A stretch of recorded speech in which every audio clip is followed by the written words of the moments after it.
Hello दोस्तों, स्वागत है आप सबका आपके अपने YouTube channel study with Sachin में। आज की इस वीडियो में हम फिर से सीटेट 2020 के लिए गणित विषय के महत्वपूर्ण 30 प्रश्नों को हल करने जा रहे हैं। दोस्तों, आज मैं आप लोगों से एक बात कहना चाहूँगा। दोस्तों, एक वीडियो को बनाने में बहुत मेहनत लगती है और जब आप लोग वीडियो को लाइक और शेयर नहीं करते हैं तो वीडियो क्रिएटर का मनोबल टूटने लगता है। तो प्लीज़ वीडियो को ज़्यादा से ज़्यादा शेयर किया करें, साथ ही साथ वीडियो को लाइक भी किया करें। इससे वीडियो क्रिएटर को मोटिवेशन मिलता है और फिर आपको और अच्छी क्वालिटी का वीडियो कंटेंट भी मिलता है। एंड हाँ दोस्तों, चैनल को सब्सक्राइब करना ना भूलें। तो चलिए शुरू करते हैं आज का वीडियो। Let's start.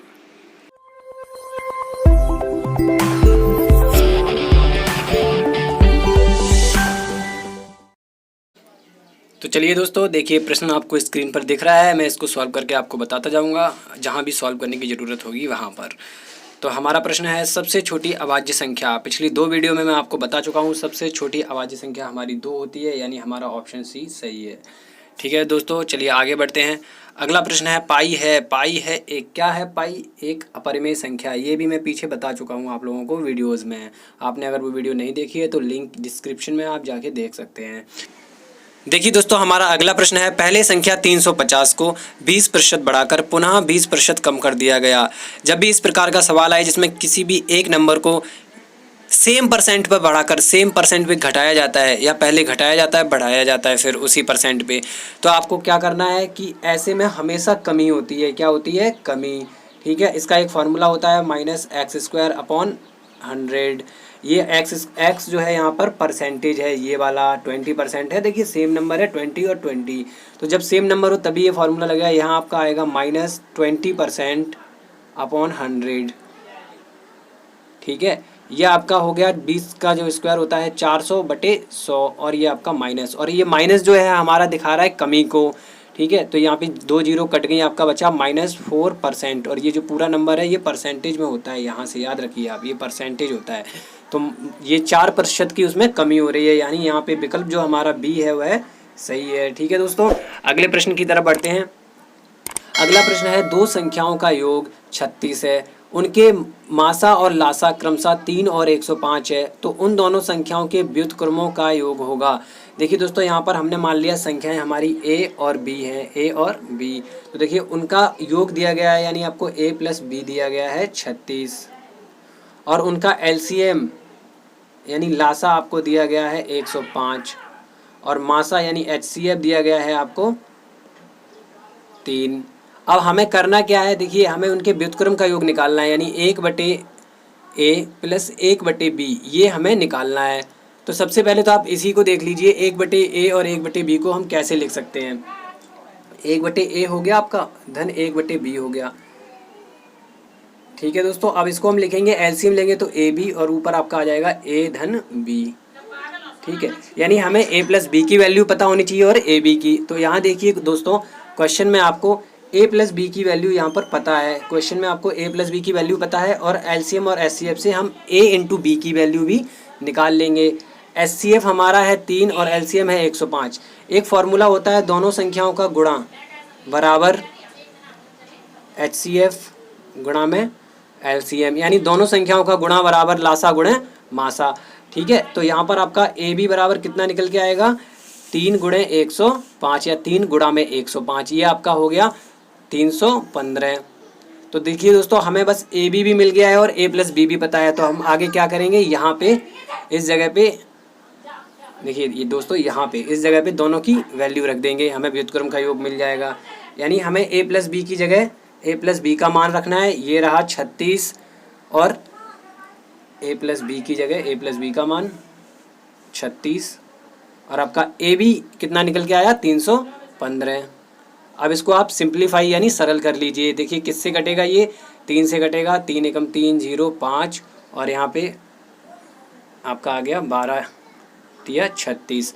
अब देखिए यहाँ पर 3 से फिर से कट रहा है, 3 त्रिका 9 और 3 पचे 15, और ये आपका 4 बार में, यानी आपका आंसर निकल के आया, उनके व्युत्क्रम का योग निकल के आया 4/35। तो आपका जो विकल्प सी है वो एकदम सही है। चलिए आगे बढ़ते हैं। देखिए दोस्तों, अगला हमारा प्रश्न है, एक आयताकार बाग जिसकी लंबाई उसकी चौड़ाई से 4 मीटर अधिक है का अर्ध परिमाप 36 मीटर है, बाघ की लंबाई वाली भुजा की माप होगी। अब देखिए दोस्तों, यहाँ पर हम इसको कैसे सॉल्व करेंगे। आपने एक आयताकार बाघ के लिए एक आयत बनाया। अब इसमें आपसे कहा गया है कि उसकी चौड़ाई से 4 अधिक है उसकी लंबाई, यानी लंबाई यही तो है, तो उसकी लंबाई आपकी हो गई, अगर हमने चौड़ाई x मानी तो लंबाई x प्लस 4 हो गई। अर्ध परिमाप आपको दिया गया है, परिमाप क्या होता है 2l प्लस बी, ये आपका होता है परिमाप। अगर अर्ध परिमाप दिया गया है तो ये 2 हट जाएगा, क्योंकि अर्ध मतलब आधा होता है, ठीक है। तो यहाँ पे आपका l प्लस बी दिया गया है, केवल क्या दिया गया है l प्लस बी, कितना है 36। और अब मान रख देंगे l हमारा है, यानी लंबाई है x प्लस 4 और चौड़ाई है x बराबर 36। तो देखिए दोस्तों, यहाँ पे आपका हो गया 2x और 4 उधर चला गया और माइनस हो गया तो बचा 32, ठीक है। तो x बराबर आपका कितना आया 16, 2x बराबर 32, तो x बराबर 16, क्योंकि ये 2 का इधर 32 में भाग हो जाएगा। और आपसे यहाँ पूछा क्या गया है कि बाघ की लंबाई वाली भुजा, तो लंबाई हमने ये मानी है x प्लस 4, तो 16 में 4 जोड़ देंगे यानी x प्लस 4, तो 16 प्लस 4 आपका कितना आएगा 20 मीटर, यानी आपका जो आंसर होगा वह 20 सही होगा, 20 मीटर, ऑप्शन ए। चलिए आगे बढ़ते हैं दोस्तों। अगला हमारा सवाल है, राजधानी एक्सप्रेस एक स्टेशन से 7:29 PM यानी शाम 7 बजे से चलकर अपने गंतव्य स्थान पर 17 घंटे 42 मिनट के पश्चात पहुंचती है। अपने गंतव्य पर पहुंचने का समय बताइए। देखिए आपको यहाँ पे थोड़ा सा दिमाग लगाना होगा कि शाम को चली है 7:29 पे, शाम को 7 बजकर, PM का मतलब होता है शाम और AM का मतलब होता है सुबह के टाइम, यानी 12 दोपहर के 12 से पहले का समय। अब देखिए 17 घंटे बाद 17 घंटे 42 मिनट, अब आप इसमें क्या कीजिए 17 घंटे 42 मिनट जोड़ दीजिए, 42 मिनट इतने के बाद ही तो हो रही है 17 घंटे 42 मिनट के बाद, तो 9 और 2 11, ठीक है, एक हासिल लगा, 4 2 6 1 7, यहाँ पे आपका हो गया 7 7 14, फिर एक हासिल आपका और ये हो गया 24 71, ठीक। अब हम क्या करेंगे, देखिए मिनट में कभी भी 71 नहीं होता है, यानी मिनट हमारा जैसे ही 60 मिनट होता है वैसे ही 1 घंटा हो जाता है, तो 71 में से 60 मिनट निकाल कर इधर बढ़ा दीजिए 24 की तरफ, तो ये आपका हो गया 25 और यहाँ बचेगा 11। अब अगर हम इसमें देखिए ये 24 घंटे के फॉर्मेट में आ रहा है, 25 घंटे 11 मिनट, इसमें से 24 घंटे अगर हम घटा देते हैं, कितने घंटे 24 घंटे, तो आपका क्या बचेगा 1 घंटा 11 मिनट, यानी 1:11 पर पहुंची। अब आपका 1:11 तो दोनों आंसर हैं, तो आपको यहाँ पे क्या करना है, सही आंसर कौन सा होगा। देखिए दोस्तों, शाम 7 बजे चली थी, तो जाहिर सी बात है 17 घंटे 42 मिनट के बाद, 17 घंटे 42 मिनट के बाद, यानी कि आपका देखिए शाम 7 बज रहा है ना, तो रात के 12 बजे तक PM रहेगा, यानी रात के 12 बजे तक जब PM रहेगा तो रात के 12 बजे तक आपका हुआ है केवल और केवल 7 5 5 घंटे। उसके बाद यहाँ पे बचा कितना है, 17 घंटे के लिए कितना बचा है 12 घंटे बचा हुआ है, यानी कि ये आपका फिर से PM हो गया 12 घंटे के बाद, तो आपका आंसर सही होगा ये ऑप्शन डी। चलिए दोस्तों अगले सवाल की तरफ बढ़ते हैं। अगला सवाल हमारा है, कारखाने में कार्यरत कुछ लोगों की आयु वर्षों में इस प्रकार है, तो आपको ये आयु दी गई है वर्षों में और इसका हमें परिसर निकालना है। तो देखिए परिसर निकालते समय आपको उच्च सीमा माइनस निम्न सीमा करनी पड़ती है। परिसर का फॉर्मूला होता है परिसर बराबर उच्च सीमा माइनस निम्न सीमा, ठीक है, निम्न सीमा।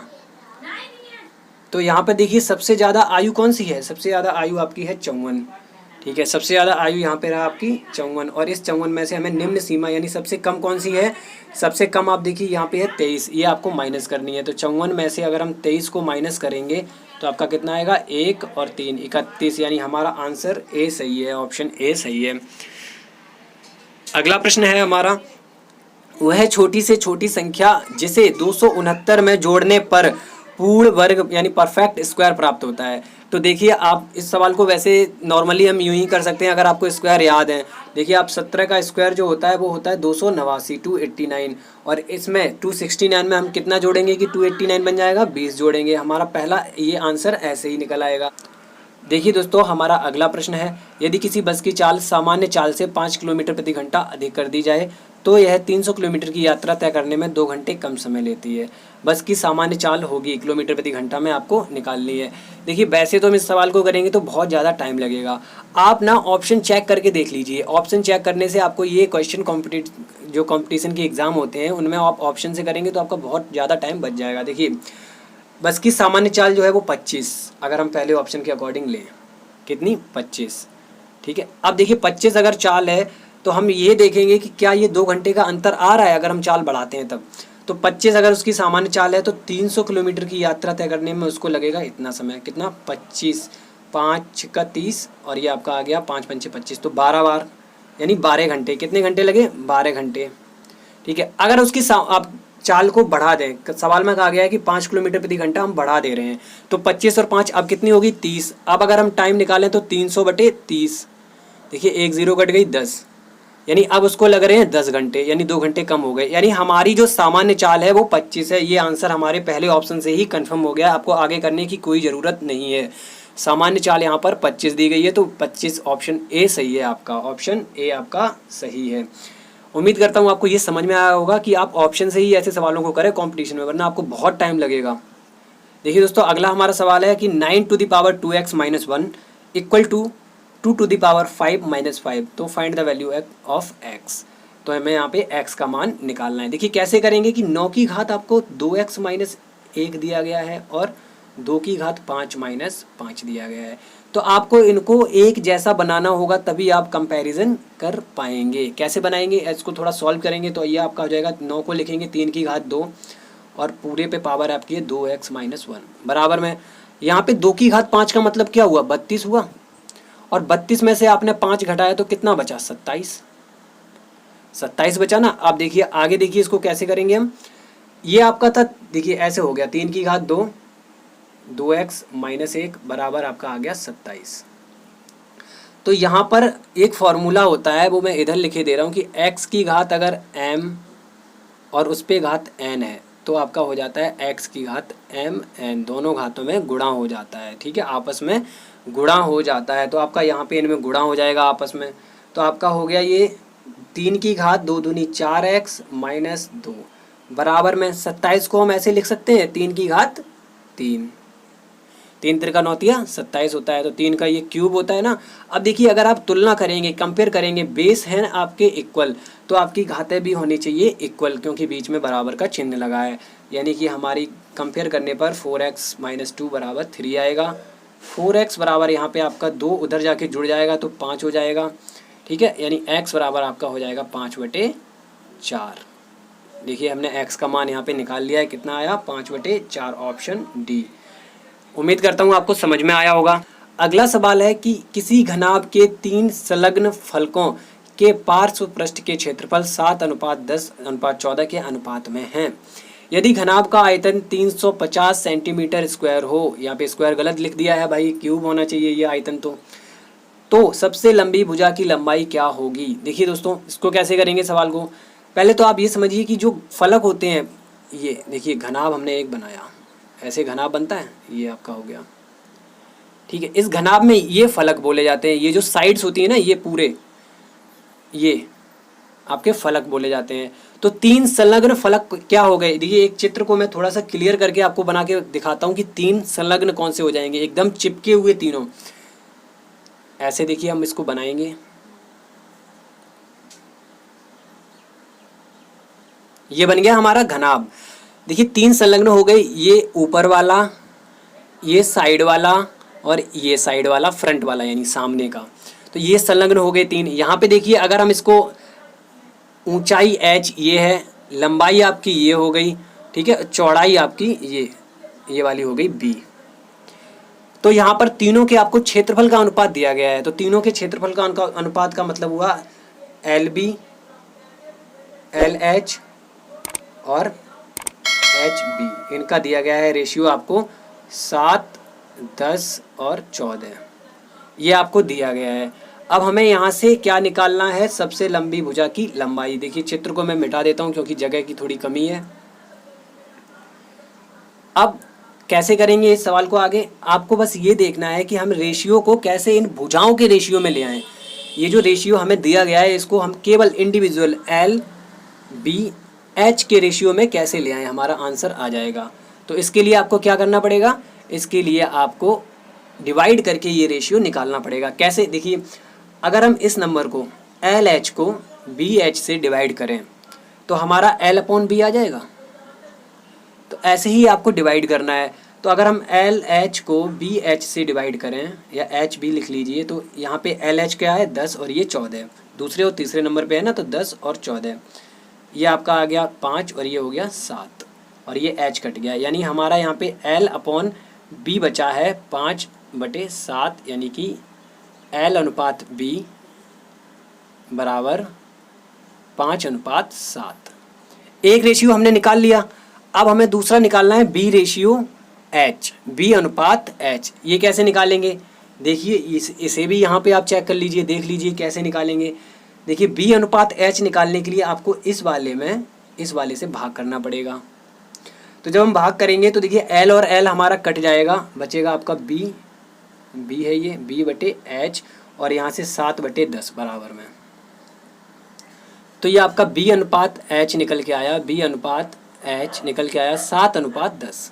हमने भुजाओं के रेशियो थोड़े से बना लिए हैं, अब इसको एक लाइन में सेट करना है, हमें एल बी एच को रेशियो में लाना है।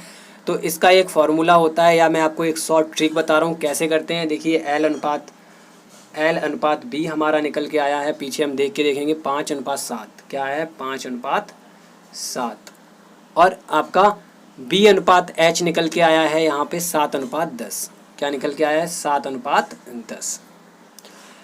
तो अगर हम इनको एक लाइन में देखें, ये बी अनुपात एच है आपका दूसरा वाला, तो अगर हम एल बी और एच देखें तो देखिए सिमिलर एकदम आ रहा है हमारा, बी की जगह बी का रेशियो सेम होता है। जब ये बी वाला जो बीच वाला नंबर कॉमन आ रहा है, बी और बी दोनों में अगर ये सेम रेशियो का हो तो आपको उसी रेशियो को वैसे ही लाइन में लिख देना होता है, ऐसे।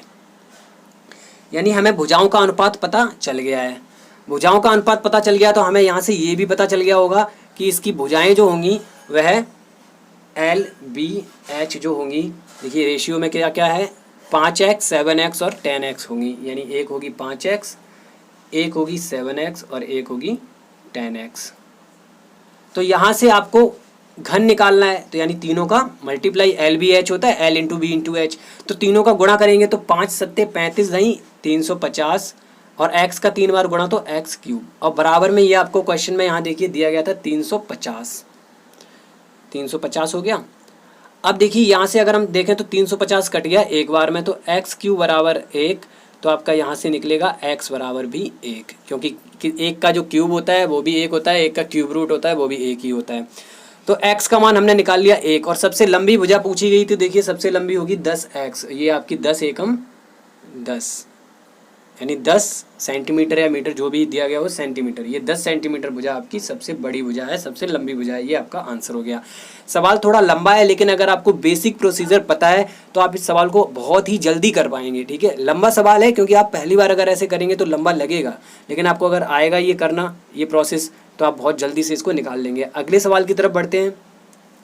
अगला सवाल है हमारा 3 की 3 क्रमागत जो गुणज हैं उनका योग है 99, तो ये गुणज होंगे। तो देखिए वैसे तो आप इसको ऑप्शन की सहायता से भी कर सकते हैं, लेकिन अगर हम 3 के गुणज अगर निकालें x मान के, तो कैसे निकालेंगे, तो आपका पहला गुणज होएगा 3x, दूसरा गुणज क्या होगा 3x प्लस 3, क्योंकि हमें वो नंबर 3 से ही कटना चाहिए, और तीसरा होगा 3x प्लस 6।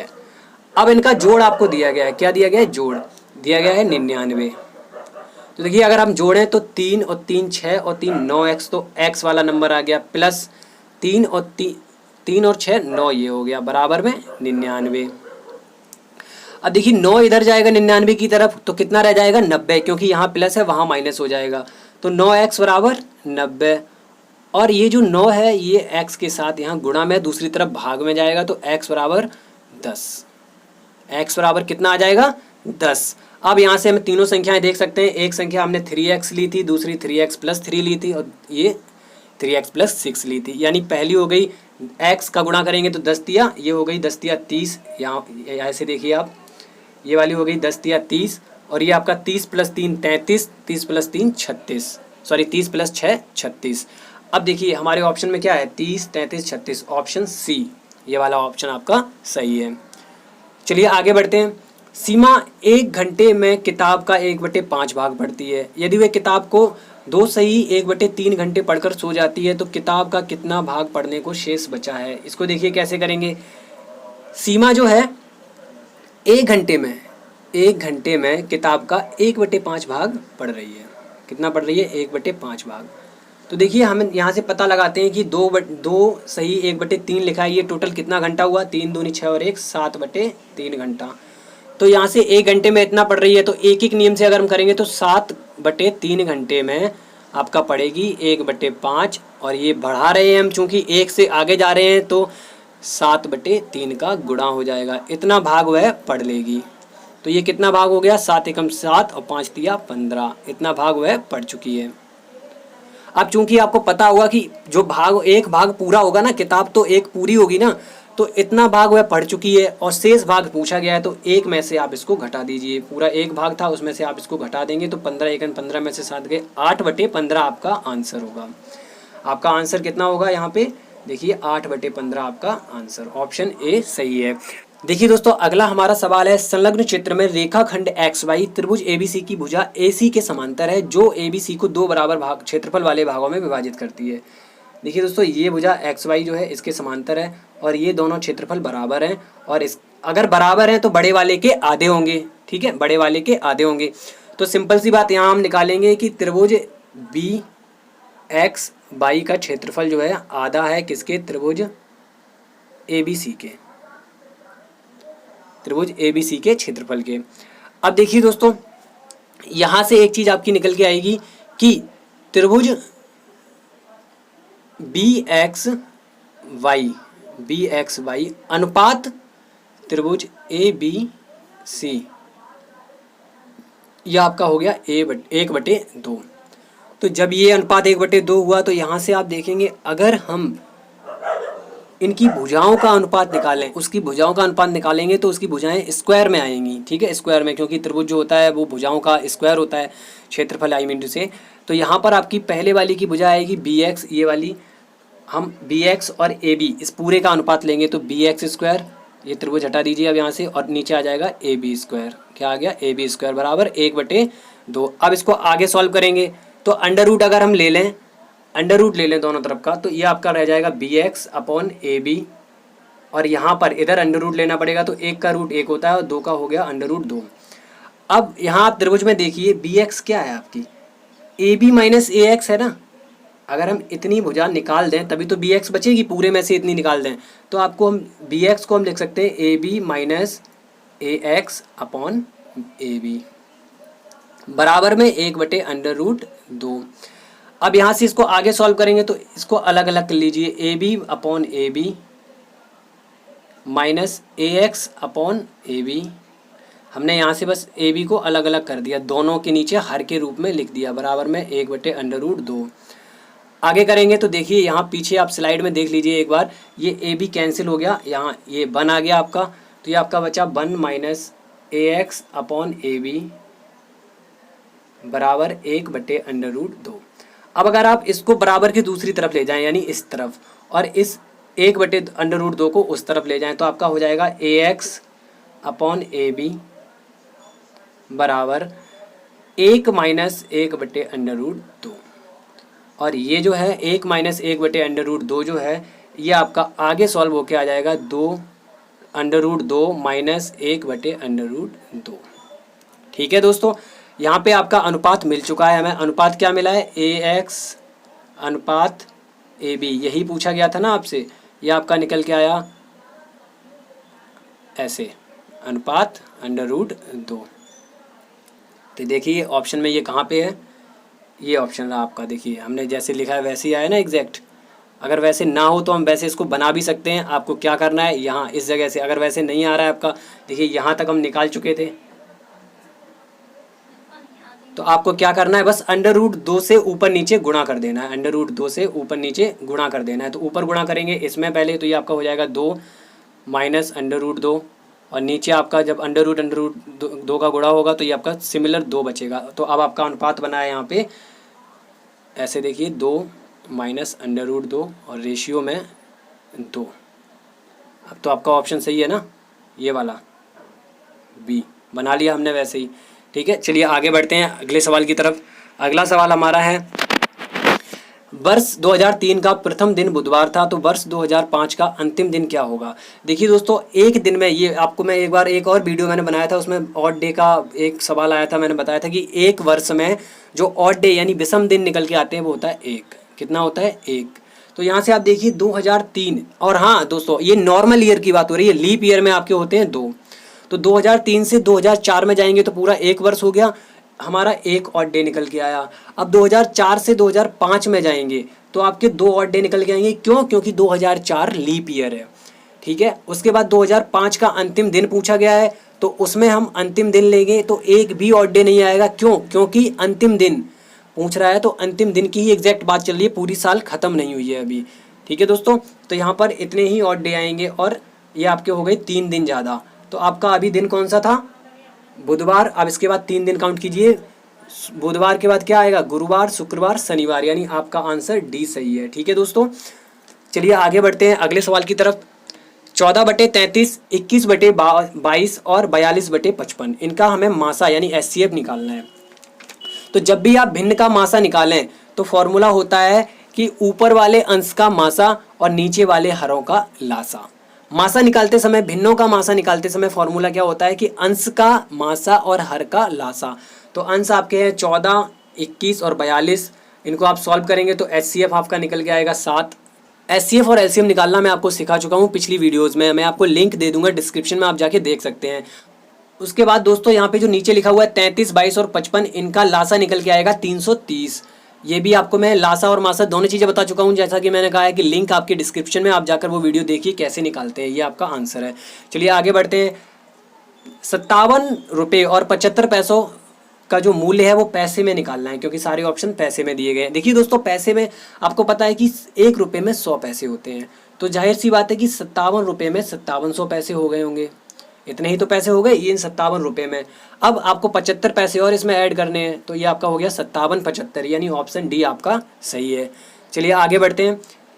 ये जो संख्या दी गई है इसमें इकाई का अंक निकालना है, तो इकाई का अंक कैसे निकालते हैं? 3 के ऊपर 99 पावर है, तो 99 को आप 4 से भाग दे के लिखें। 99 को अगर हम 4 से भाग देंगे तो 4 दूनी 8, 1 बचेगा, 4 चौके 16, 4 चौके 16, 3 बचेगा। 24 गुणे 4 प्लस 3, ये हमने लिख लिया। ये 99 हुआ ना, 24 गुणे 4 का मतलब हो गया 24 गुणे 4 आपका हो गया 96, 24 चौको 96 प्लस 3 99।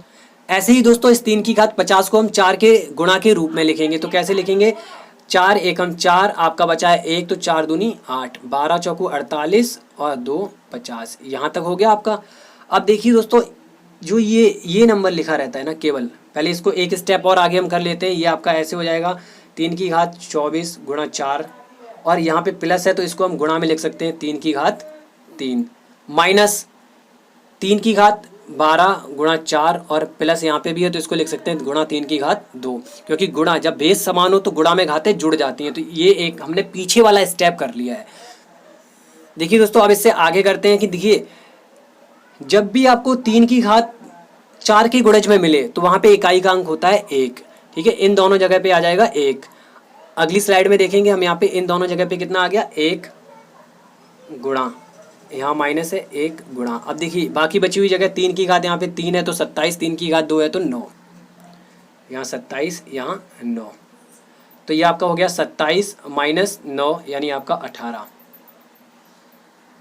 और 18 में इकाई का अंक कितना है? 8, यानी आपका ऑप्शन कौन सा सही है? डी, 8 इकाई का अंक होगा। आगे बढ़ते हैं। आपसे कहा गया है कि 138 के संपूरक का कोटि पूरक। देखिए संपूरक वो कोण होते हैं जिनका योग होता है 180 अंश, तो 138 का संपूरक जो होगा तो 180 में से 138 को घटाएंगे आप तो कितना आएगा? 42। ये आपका इसका हो गया संपूरक। और इस 42 का पूछा गया है कोटि पूरक, तो कोटि पूरक वो कोण होते हैं जिनका योग होता है 90 अंश। तो 42 में कितना और जोड़ें तब 90 आएगा? तो 42 में जोड़ेंगे 48, तब आएगा आपका 90। तो यानी आपका ऑप्शन बी एकदम सही है। चलिए आगे बढ़ते हैं अगले सवाल की तरफ। यदि 3 1 x, ये लिखा है x, ही गुणा नहीं है, ये x लिखा है 5, 9 का अपवर्त्य है। 9 का अपवर्त्य मतलब क्या हुआ? 9 का गुणज, जो 9 से पूरा पूरा डिवाइड होगा। तो जहाँ x एक अंक है, देखिए कहा भी गया है x एक अंक है, तो x का मान निकालिए। देखिए जब ये नंबर 9 से पूरा पूरा डिवाइड होगा, यहाँ हमने x माना है, जब ये नंबर 9 से पूरा पूरा डिवाइड होगा तो ये इस 9 का डिविजिबिलिटी रूल एकदम फॉलो भी करेगा। और 9 का डिविजिबिलिटी रूल हमसे कहता है कि अंकों का योग 9 से विभाजित होना चाहिए। तो हम देखते हैं अंकों का योग, अंकों का योग आपका 9 से विभाजित होना चाहिए। तो ये आपका आ गया 5 3 8 और एक 9 धन x बटे 9। तो ये देखिए ये जो इक्वेशन बना है आपका, ये 9 से पूरा पूरा डिविजिबल कब होगा, जब x या तो 0 होगा या फिर 9 होगा। कितना होगा 9, क्योंकि तभी तो होगा। अगर 0 होगा तो 9 बचेगा केवल, तो 9 से आराम से काट सकते हैं। और अगर 9 होगा तो 9 के बाद 18 ही ऐसा नंबर है जो 9 से डिवाइड होता है। ठीक है, तो या तो x 0 होगा या फिर 9 होगा। तो ऑप्शन में 0 तो है नहीं, तो हमारा ऑप्शन डी सही है, यानी 9। बढ़ते हैं अगले प्रश्न की तरफ।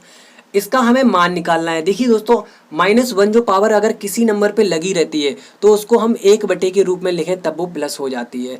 ठीक है, ये आपको समझ में आया होगा। अब देखिए कैसे करेंगे इस सवाल को, यही मैं आपको समझा रहा हूँ कि 1/3 की पावर -1 है, तो इसको आप लिखेंगे 3, केवल 3, माइनस हट गया, -1 जो है वो हट गया।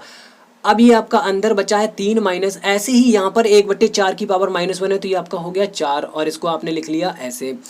अब आपका अंदर बचा है ब्रैकेट में -1 की पावर -1। अब आप इसको लिखेंगे 1/-1। आपकी जो पावर में माइनस है वो हट गया, क्योंकि हमने नंबर को 1 बटे के रूप में लिख दिया है।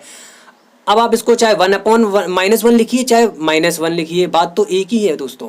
लगा तो 1/1 को आप 1 लिखेंगे तो माइनस आगे रहेगा। तो ये आपका ऑप्शन ए सही है। चलिए आगे बढ़ते हैं। अगला सवाल है हमारा, किसी त्रिभुज की भुजाएं क्रमशः 35 सेंटीमीटर, 54 सेंटीमीटर और 61 सेंटीमीटर हैं। इसके शीर्ष लंब यानी एल्टीट्यूड की लंबाई ज्ञात करनी है। देखिए आपको एक त्रिभुज दिया गया है, इसकी 3 भुजाएं दी गई हैं, 35, 54 और 61। यहाँ पर हम देखेंगे कि अगर आपको तीनों भुजाएं दी जाएं तो त्रिभुज का एक फॉर्मूला होता है निकालने का। त्रिभुज का क्षेत्रफल बराबर जो होता है आपका अंडर रूट में s minus a, s minus b और आपका s माइनस c। यहाँ पर जो s है वो आपका है अर्ध परिमाप, यानी s बराबर आपका होता है a plus B plus c upon 2। तो हमें तीनों भुजाएं यहाँ पे दी गई हैं, ए बी सी 3 भुजाएं। आप तीनों को जोड़ेंगे तो 5 4 9 और 1 10 की 0, 1 आपकी हासिल लगी। यहाँ पे आ जाएगा 5 3 8 6 14 और 1 15/2, यानी 150 का आधा होता है 75। एस का मान हमने यहाँ पे निकाल लिया है कितना, 75। अब ये एस का मान आपको यहाँ पे रखना है, तो आपका यहाँ बराबर में आ जाएगा आप 75 मल्टीप्लाई में। देखिए s माइनस ए को हम डायरेक्ट सॉल्व करके लिखेंगे, यानी 75 में से a भुजा आप घटा दीजिए, और a भुजा आपकी है ये 35। इसको आप घटाएंगे तो 75 में से 35 को घटाएंगे तो आपका बचेगा 40, गुणा में दूसरा देखिए s माइनस बी। आप 75 में से अब आप घटाना है 54 को, तो यहाँ पे घटा के लिखेंगे हम, ये आ गया 1 और ये आ गया 2, 21। उसके बाद अगला नंबर आपको घटाना है s माइनस सी यानी 61 को। इसको अगर हम 75 में से घटाएंगे तो ये आपका आएगा 14, और इस पूरे के ऊपर है आपका अंडर रूट 75 40 21 14। अगले स्लाइड में देखेंगे इसको हम सॉल्व करना, तो क्षेत्रफल आपका निकल के आएगा। इसके आप गुणनखंड कीजिए तो 25 दिया 75 होता है, ठीक है। और 4 कितना था यहाँ पे 40 था ना, तो 4 ढाई 40, और 10 को भी हम तोड़ के लिखे 5 गुणा 2 में, 5 गुणा 2 में सही से लिख लेते हैं थोड़ा, 5 गुणा 2। उसके बाद देखिए अगला नंबर हमारा 40 के बाद है 21, इसको हम लिखेंगे 7 गुणा 3, ठीक है दोस्तों। इसके बाद अगला नंबर हमारा 14, इसको लिखेंगे हम 7 गुणा 2। अब देखिए यहाँ पर इस जोड़े कौन कौन से बन रहे हैं, एक तो 25 का 5 बाहर निकल आएगा, वर्गमूल ले रहे हैं ना हम इसका, और 3 2 बार है तो 1 बार बाहर निकल आएगा, और 4 का यहाँ से 2 बाहर निकल आएगा, और ये आपका 1 2 का भी जोड़ा बन रहा है, 1 और 2 बाहर निकल आया, और 5 का कोई जोड़ा नहीं बन रहा है तो आप 5 को बाद में लिखेंगे। यहाँ पे 7 और 1 निकल के आ रहा है बाहर, तो आपका अंडर रूट में बचा केवल 5। अब यहाँ से आपका त्रिभुज का क्षेत्रफल निकल के आया 5 या 15 दूनी 30 दूनी 60, और ये आपका 7 में गुणा करेंगे 60 का तो 420 अंडर रूट 5, ये आपका त्रिभुज का क्षेत्रफल आ गया। इसी से हम एल्टीट्यूड को निकालेंगे। देखिए कैसे निकालेंगे, देखिए यहाँ से हमने त्रिभुज का क्षेत्रफल निकाल लिया है, और एक फॉर्मूला होता है कि त्रिभुज का क्षेत्रफल निकालने का, एक और फॉर्मूला होता है कि शीर्ष जो लंब होता है, आपको पता होगा त्रिभुज का क्षेत्रफल निकालने का फॉर्मूला 1/2 लंब गुणा में आधार। क्या होता है? लंब गुणा में आधार। तो शीर्ष लंब जो है सबसे बड़ा लंब वो होगा जो सबसे छोटी भुजा पर पड़ा होगा। क्षेत्रफल दिया गया है 420√5, ये आपको क्षेत्रफल दिया गया है। और दूसरे फॉर्मूले से अगर हम निकालें तो हमारा क्षेत्रफल होता है 1/2, लंब आपको निकालना है। ठीक है, आप लंब को ऐसे ही लिखे रखिए और इनटू में आधार आपका है 35। सबसे छोटी भुजा, मैंने आपको बताया ना, सबसे छोटी भुजा पर ही सबसे बड़ा शीर्ष लंब पड़ता है। और आपको क्वेश्चन में इसके सबसे बड़े शीर्ष लंब की लंबाई ज्ञात करनी है। ठीक है दोस्तों, तो यहाँ से अब आपका हो गया 35, ये निकल के आया। आप देखेंगे लंब हमारा अगर निकलेगा तो कितना निकलेगा? 420√5, और ये 2 जो यहाँ लंब के साथ गुणा में यहाँ पे आ जाएगा और नीचे आपका आ जाएगा 35। 35 से 420 को काटेंगे तो देखिए ऐसे काटेंगे, 7 पंचे 35, 7 छिक्का 42, और ये 5 से 60 को 12 बार में, 12 पंचे 60 होता है ना, और 12 का गुणा होगा 2 में तो 24√5, ये आपका शीर्ष लंब निकल के आ गया। ठीक है दोस्तों, आपका उम्मीद करता हूँ इस सवाल समझ में आया होगा। ऑप्शन सी आपका सही है। चलिए बढ़ते हैं आगे अगले क्वेश्चन की तरफ। दो संख्याओं का योगफल तथा गुणनफल, यानी आपको दो संख्याएं ए बी हो तो उनका योगफल दिया गया है 11 और गुणनफल दिया गया है ए बी दिया गया है 18। तो आपको उनके व्युत्क्रम का योगफल यानी 1/a + 1/b निकालना है। ये होता है व्युत्क्रम। संख्याओं का पहली संख्या का व्युत्क्रम ये हो गया, दूसरी का ये। इसको सॉल्व करेंगे तो आपका ए बी एलसीएम हो गया और ऊपर आ गया a + b, यानी आप a + b का मान रखेंगे 11 और a b का रखेंगे 18। ये आपका आंसर आ गया 11/18। ऑप्शन डी आपका सही है। अगले सवाल की तरफ बढ़ते हैं। दो भिन्नों का गुणनफल 14/15 तथा उनका भागफल 35/24 हो तो इनमें से बड़ी भिन्न होगी। देखिए दोस्तों, एक भिन्न हमने मान ली a और दूसरी मान ली b। ठीक है, तो दोनों का गुणनफल यानी a × b आपको दिया गया है 14/15, और इनका भाग यानी कि a/b, भाग यही तो होता है डिवाइड, a/b आपको दिया गया 35/24। अब देखिए दोस्तों, अगर हम इन दोनों समीकरण का गुणा कर दें यानी a × b और गुणा कर दें a/b, और इधर बराबर में भी गुणा हो जाएगा 14/15 और गुणा में आपका हो जाएगा 35/24। ठीक है, जो मैं बोल रहा हूँ उस पर ध्यान दीजिए, थोड़ा सा लिखने में तो इस पर गड़बड़ हो ही जाता है। तो यहाँ से b और b आपका कैंसिल हो गया, आपका बचा a² बराबर, इसको काटेंगे 12 दूनी 24 और ये 7। ठीक है, उसके बाद ये देखिए कट रहा है 5 × 15 और 5 × 7 35। ये आपका हो गया 7 × 7 49 और आपका नीचे आ गया 12 × 36। तो हमें यहाँ से a² बराबर मिला है 49/36, यानी कि आपका यहाँ से आया a बराबर, वर्गमूल लेंगे तो 7 और बटे 6, यानी एक भिन्न हमें मिल गई है। दूसरी हमारी थी, दूसरा हमारा इस समीकरण से निकाल लेंगे a × b से। पहले तो आप देखिए a ये ऑप्शन में है या नहीं है, 7/6 ये ऑप्शन में है, यही आंसर सही होगा। दूसरी निकालने की जरूरत नहीं है क्योंकि वो भिन्न छोटी आएगी, आप निकाल के देख सकते हैं, वो भिन्न छोटी ही आएगी, बड़ी पूछी गई थी मैंने आपको बता दी। चलिए बढ़ते हैं अगले सवाल की तरफ। निम्न में से कौन सबसे बड़ी संख्या है? तो देखिए, जब भी आपको ऐसा क्वेश्चन दिया जाए तो आप इनके हर का एलसीएम ले लें। यहाँ पर 2 3 6 7 का एलसीएम आएगा 42, आप लेके देख लें 42 ही आएगा।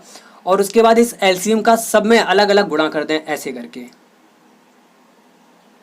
4/3 गुणा 42 और फिर 5/6 गुणा में 42। अगला नंबर है 9/7 गुणा में 42। ठीक है, अब इनको काटेंगे तो ये 21, यहाँ से 14, यहाँ से 7 और यहाँ से 6, तो आपका बचा 21 दिया 63, कॉमा यहाँ पे जो आपकी नेक्स्ट भिन्न आ रही है 14 × 4 56, और यहाँ पे अगली है 5 × 7 35 और उसके बाद है 9 × 6 54।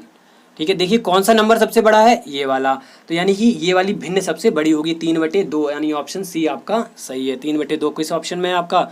ऑप्शन सी में, ये आपका सही है। चलिए आगे बढ़ते हैं। अगला सवाल है हमारा, गणित शिक्षण की स्वयं सिद्ध विधि में से कौन सी विधि सम्मिलित नहीं है? ठीक है, तो यहाँ पर आनुवंशिक विधि सम्मिलित नहीं है स्वयं सिद्ध विधि में। आगे बढ़ते हैं अगले सवाल की तरफ। अगला सवाल हमारा, विभाजनी का उपयोग किया जाता है, तो ये आप याद रखेंगे रेखाखंड की लंबाई ज्ञात करने में। एक और क्वेश्चन, दिए गए चित्र में कितने वर्ग हैं? तो यहाँ पर आपको वर्गों की संख्या निकालनी है। तो सबसे पहले तो एक पूरा बड़ा वाला वर्ग हो गया, उसके बाद देखिए यहाँ छोटे छोटे कितने वर्ग हैं, 1 2 3 4 5 6 7 8 9, तो 1 + 9 ये हो गए। प्लस देखिए अब ऐसे वर्ग कितने हैं जिनमें दो दो खाने आ रहे हैं, आपको मिटा के मैं दिखा रहा हूँ। ऐसे वर्ग कितने हैं जिनमें दो दो खाने आ रहे हैं, यानी कि 2 नहीं आएंगे, 4 आएंगे। 1 2, एक ये हो गया, एक ये हो गया, एक यहाँ से ये वाला हो गया और एक यहाँ से ये वाला हो गया, तो कितने हो गए, 4। यानी 9 और 1 10, 4 14 आपका आंसर हो गया। ठीक है, ऑप्शन डी सही है। चलिए आगे बढ़ते हैं अगले सवाल में। गणित का सार संग्रह, ये कई बार आया है क्वेश्चन, महावीराचार्य जी ने ये किताब लिखी है। अगले सवाल की तरफ बढ़ते हैं। किसका कथन है शिक्षण उपकरणों के माध्यम से शिक्षण को स्थायी एवं रोचक बना सकता है? तो ये आपका मेकन और रॉबर्ट्स का कथन है। देखिए दोस्तों, आज का ये लास्ट प्रश्न था। इस वीडियो को बनाने में मैंने बहुत मेहनत की है। अगर आपको वीडियो पसंद आया तो वीडियो को लाइक करें, और अगर आप हमारे चैनल पर नए हैं तो चैनल को सब्सक्राइब करें। और जी हाँ दोस्तों, इस वीडियो को अपने दोस्तों के साथ भी शेयर कर दें। वीडियो देखने के लिए आपका बहुत बहुत धन्यवाद। आपका दिन शुभ हो। जय हिंद।